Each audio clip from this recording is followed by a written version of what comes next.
في يوم هتصحى هتلاقي شغلانتك ما بقتش موجودة، وده مش هيكون بسببك او مثلا بسبب قلة كفاءتك، ولكن هيكون بسبب الآلة اللي قدرت تطور من نفسها بسرعة جدا وقادرة في الوقت ده تاخد مكانك بأرخص وأسرع الطرق. هلو، ايه الأخبار؟ وحشتوني جدا. أنا عارفة ان أنا بغيب لي شوية، بس برجع ألتزم تاني. فأنا كل اللي طالباه منكم ان انتوا بس تدعموني، تسبورت مي وتزقوني كده وتطبلوا لي ان انا بنزل زي ما بقول. يعني قلت ان انا الاسبوع الجاي هنزل واديني نزلت. بعتذر جدا على تأخير يوم او يومين، غصب عني، عندي ضغط شغل كتير قوي في الاوفيس.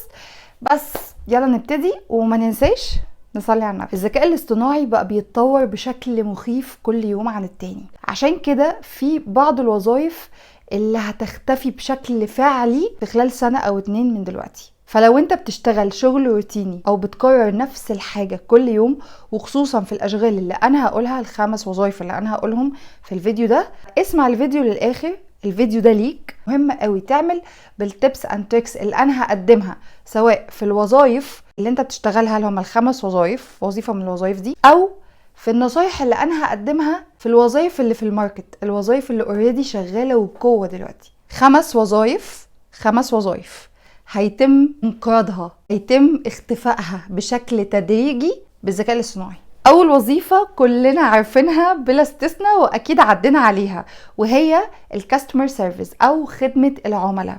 هتبقى موجودة في كل حاجة، في كل المجالات، سواء مولات تجارية، مطاعم، محلات، بنوك. هي هتبقى موجودة في كل حاجة، وهيتم استبدالها بشكل كامل بالذكاء الاصطناعي. ليه بقى؟ النهاردة هنلاقي في حاجة اسمها الشات بوتس.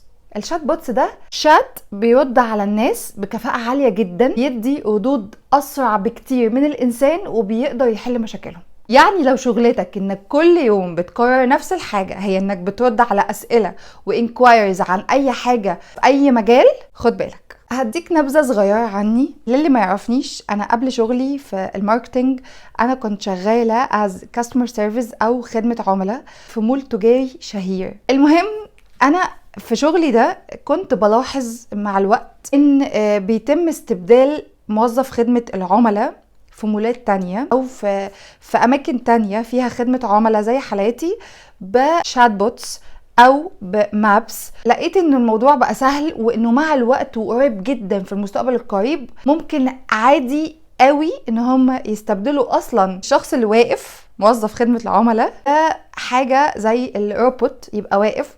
وده اوريدي معمول على فكرة للي ما يعرفش في الصين وفي اليابان حاليا، ويتم استبدال الانسان روبوت يقف يرد عادي. ما هي انكوايرز متكررة كل يوم، فهمني صح؟ تاني وظيفة هي البيزك كونتنت رايترز او الكوبي رايترز. مين الشخص ده؟ هو كاتب الاعلانات، سواء الاعلانات اللي بتطلع على التي في او اعلانات السوشيال ميديا. يمكن اعلانات السوشيال ميديا هنلاقيها شويه فيها نوعا ما ابديت، بس انا عايزه اقوله ان الناس اللي بتكتب الاعلانات دي في منهم ناس كتير ماشيه على الستايل القديم، كلمات قديمه، حتى استراتيجيات النشر قديمه. انا شخصيا بكتب محتوايا من ساعه ما بدات، من 2.5 او 3 سنين انا اللي بكتب المحتوى كله. فسواء المحتوى القديم او الجديد، انتوا هتلاحظوا بنفسكم ان في اختلاف كبير ما بين الاتنين، وده بسبب الاي اي تولز اللي انا بستخدمها، زي مثلا الشات جي بي تي. بس انا عايزه اقول ملحوظه صغيره. الشات جي بي تي انا بستخدمه بس ما باخدش منه كوبي بيست بنقله لكم، فاهميني صح؟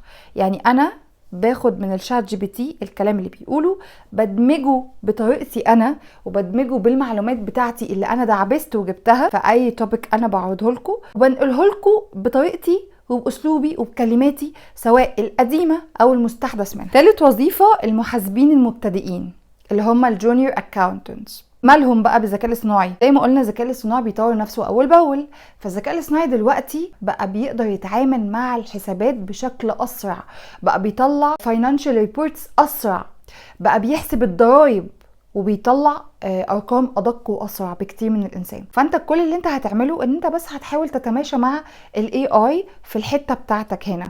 فهتعمل ايه؟ عندك المايكروسوفت اكسل، بس مش اي ليفل، الادفانسد ليفل. هنركز او هنتعلم في الادفانسد ليفل الحاجات دي.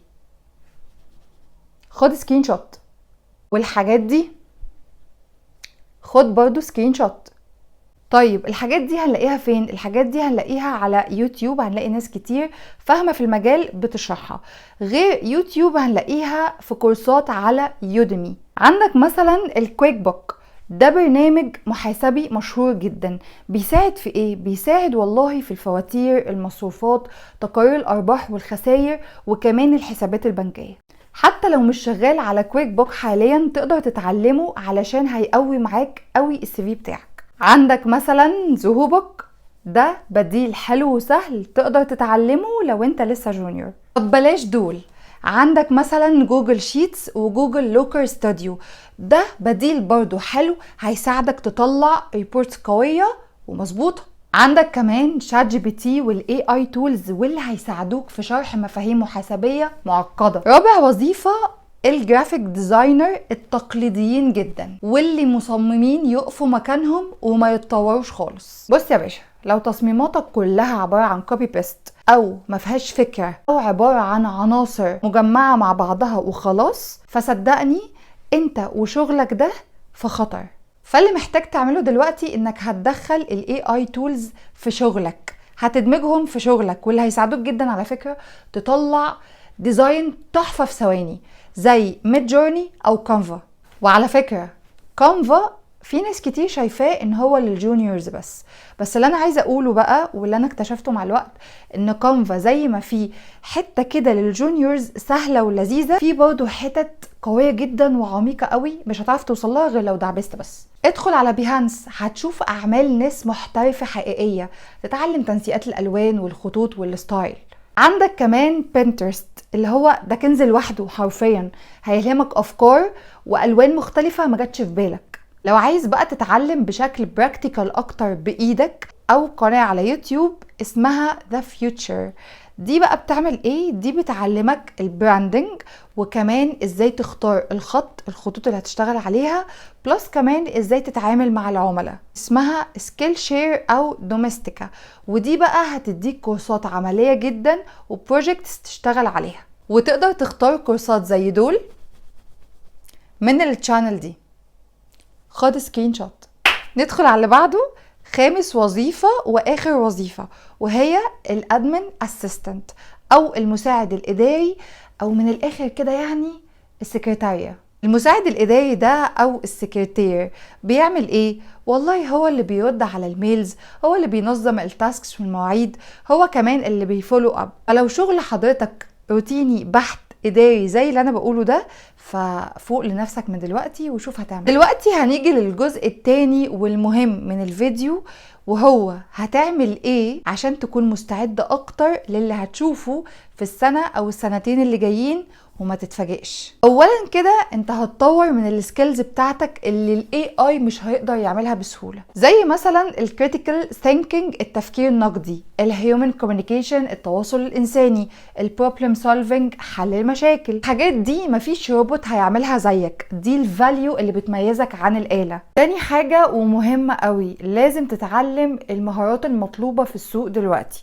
زي الداتا اناليسز، الديجيتال ماركتنج، البروجكت مانجمنت، وكمان الاي اي تولز. كل المهارات دي هتلاقي كل الشركات بتدور عليها، لو دخلت على لينكد ان هتلاقيها مكتوبة في اعلانات الهايرنج. تالت حاجة لازم تعامل نفسك از براند، انت براند، قدم نفسك على السوشيال ميديا ان انت براند.